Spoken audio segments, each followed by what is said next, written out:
At the time when Amraphel was king of Shinar, Arioch king of Ellasar, Kedorlaomer king of Elam, and Tidal king of Goyim, these kings went to war against Bera king of Sodom, Birsha king of Gomorrah, Shinab king of Admah, Shemeber king of Zeboyim, and the king of Bela, that is Zoar. All these latter kings joined forces in the Valley of Siddim, that is, the Dead Sea Valley.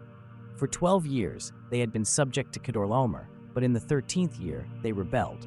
In the 14th year, Kedorlaomer and the kings allied with him went out and defeated the Rephaites in Ashteroth Karnaim, the Zuzites in Ham, the Emites in Shaveh Kiriathaim, and the Horites in the hill country of Seir, as far as Paran near the desert. Then they turned back and went to En Mishpat, that is, Kadesh, and they conquered the whole territory of the Amalekites, as well as the Amorites who were living in Hazezon Tamar. Then the king of Sodom, the king of Gomorrah, the king of Admah, the king of Zeboyim, and the king of Bela, that is, Zoar, marched out and drew up their battle lines in the Valley of Siddim against Kedorlaomer king of Elam, Tidal king of Goyim, Amraphel king of Shinar, and Arioch king of Ellasar, 4 kings against 5. Now the Valley of Siddim was full of tar pits, and when the kings of Sodom and Gomorrah fled, some of the men fell into them, and the rest fled to the hills.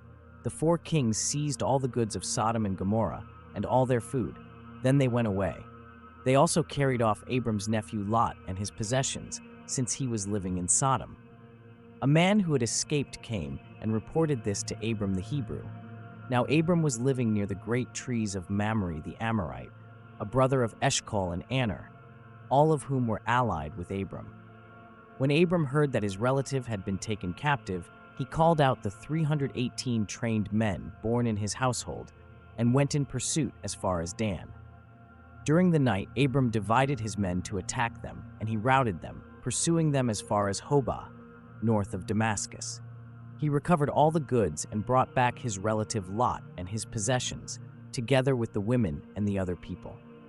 After Abram returned from defeating Kedorlaomer and the kings allied with him, the king of Sodom came out to meet him in the valley of Shaveh, that is, the king's valley.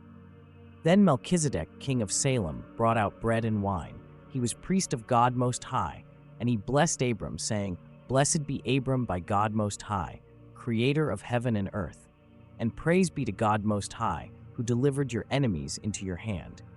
Then Abram gave him 1/10 of everything.